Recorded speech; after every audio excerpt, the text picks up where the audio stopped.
2023 Stony Brook Athletics Hall of Fame induction ceremony. We're here with former men's lacrosse star Steve Waldeck. Steve, welcome back. Congratulations. Thanks so much. Happy to be here. Love it. So you were an absolute star on this men's lacrosse team, the first team that went to the NCAA tournament, right, in the program's history. What did that mean to you at the time? Oh, man, everything. It's what you work for every single day, especially that's a team goal, right? That's a team accomplishment. That's really what it's all about. So being able to not only have the first NCAA game, but host and then win and then host another one in the quarterfinals, the perfect ending to an amazing career and time here in Stony Brook. A Long Island guy from MacArthur High School. What does it mean to you to be able to stay home and have that decorated career that you did?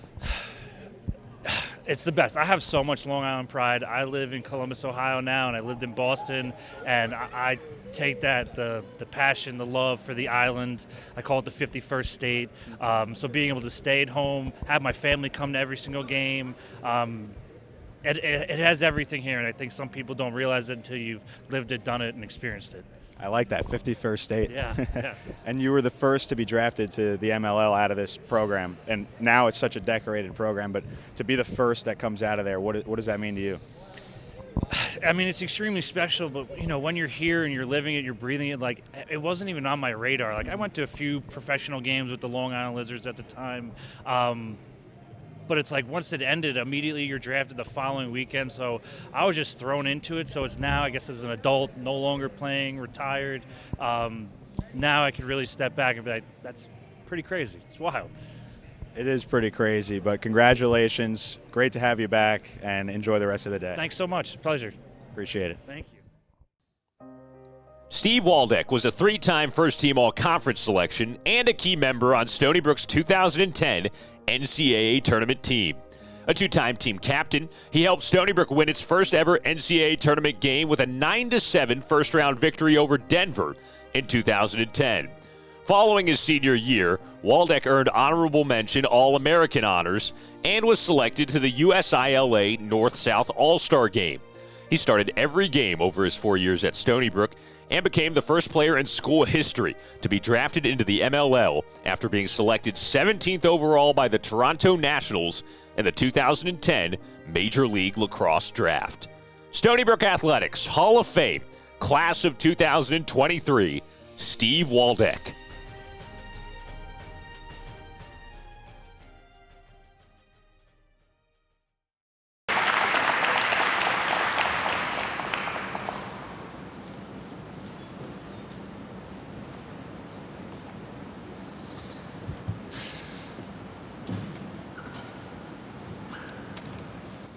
Whoever does the voiceovers on those is quite impressive. All right. Well, good afternoon, everybody. Thank you so much for being here. Thank you to Stony Brook University, the administration, everybody who put this together. Fantastic job, and I really appreciate it. It's really such an incredible honor to be standing up here, and congratulations to all the other inductees. To be honest, when Sean called on a random Wednesday in May and left me a voicemail on a work day, I was like, what do I do now? It's like, I can't still get in trouble, right? So I think that just says more about me than anything. But as special it is to be standing up here in a room full of accomplished individuals celebrating our athletic achievements, this was never really part of the dream. You know, the individual accomplishments along the way was never the why.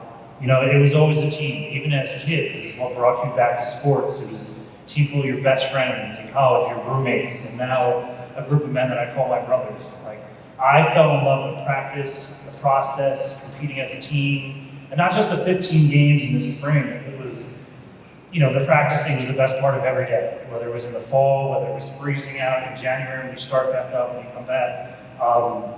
It's that special time you spend with 30 plus teammates, 3 hours a day, pushing each other to get better, working towards its common goal, whether it be in the weight room, on the track. Our head coach used to have us run that 3.5-mile loop around the school. He would give us a 10-minute head start, and then he would try to run you down. The man was a psycho. So that's the type of culture that Stony Brook has. It's the coaching staff that they created day in and day out. When you create an environment where you have players that want to be in the facility, enjoy spending time with each other, and genuinely care about each other, that's really the recipe for success. and it creates something special. And that's exactly what my senior year became. We finished 12-3 and earning the 8th seed in the NCAA tournament. Picked up a first-round win against Denver, home at Laval. We hosted a quarterfinals game where we just lost 10-9 to the number 1 seed in front of a sold-out crowd. And yes, I wish I won that game, but I couldn't have dreamt a better way to leave Stony Brook and leave my mark. After Stony Brook, I was lucky enough to get drafted to the MLL Guesters League for lacrosse. Shout out Reese, who's here today, alumni that still plays. Went on to play 10 years, was a captain, won a national championship, but now at 35 years old, the playing career has come and gone. Cannot match feet with 21, 22, 23-year-olds anymore. It's father time is undefeated. So after the past couple of years, I've really shifted my life into coaching.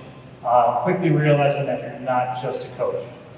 You're a mentor, you're a big brother, you're emotional support, comic relief at times, and it's the core values that I learned here at Stony Brook that I try to bring with me every single day and pass down to these young men that I have the privilege of working with. I learned the importance of treating each man as an individual, adjusting my coaching style to best aid the success of the individual player, which ultimately will lead to the success of the team. My head coach, Rick Soul, was not here today. He's just down in Minneapolis doing his thing.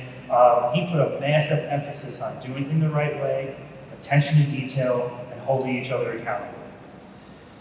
He was always pulling you into his office and just checking on how you're doing, whether it be academically, personally, your family, somebody who really cared. And that does leave an impact on me, left an impact on me as a person.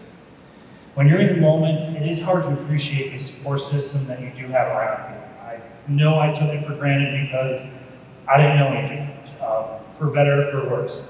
But now, no longer an athlete, being able to step back, reflect on the past, I know is one of the lucky ones. I will forever be grateful for the support I had, starting with my family who's here today. My dad actually wasn't able to make most of my games because he worked in the city. It takes about a 2-hour commute. Back then, we didn't have turf, we didn't have lights, games were directly after school. And he did what the father's supposed to do, put food on the table, was always home for dinner. Taking me to hockey practice at 5 a.m. Sunday mornings on his day off before church and being the coach of the team. Mom waking up at 5:30 to take me to high school so I could lift, because we didn't have a lifting program, something we did as an individual, making sure that family came first, and was one of the best cooks on Long Island. My older sister, Nicole, was always able to attend as many games as possible. She's only a year older, so she had her own agenda. And always tried to teach me right and wrong, sometimes by example, for better or for worse. My aunt, who lived in Massachusetts, who worked at UMass, was always coming down, driving 3-4 hours to come visit the games. My mother's twin, so you're not seeing double. And my nanny, who's no longer here with us today, my mom and aunt's mother, was the rock of the family. She didn't take crap from anybody. She was willing to give it to anybody. She set the tone for the family and always made sure I wore the brightest colored socks when I had TV games so she could tell who I was. And then there's my wife, Stephanie. My day one, high school sweethearts, started dating in October of 2014. Dog mom of 2, the love of my life. Talk about a woman that puts up with a lot and she just stays in the pocket. I know a lot of you don't know me, but I can be a handful, and she has held down the fort as I travel the country, living out my dream for over a decade, going from city to city. I could have not done any of this without her. I truly cannot thank you enough for what you are, what you do, and most importantly, who you are as a person. So I love you. At the end of the day, I'm just a blue-collar kid from Levittown, right down 495. I was looking for a place to call home over the last few years. Little did I know what the future had in store for me. The support of this university, my coaches, my teammates proved to be absolutely invaluable and will last a lifetime. So thank you again to my family, my coaches, my teammates, Stony Brook, administration, and everybody that has a piece of this massive puzzle that we call home. Thank you so much.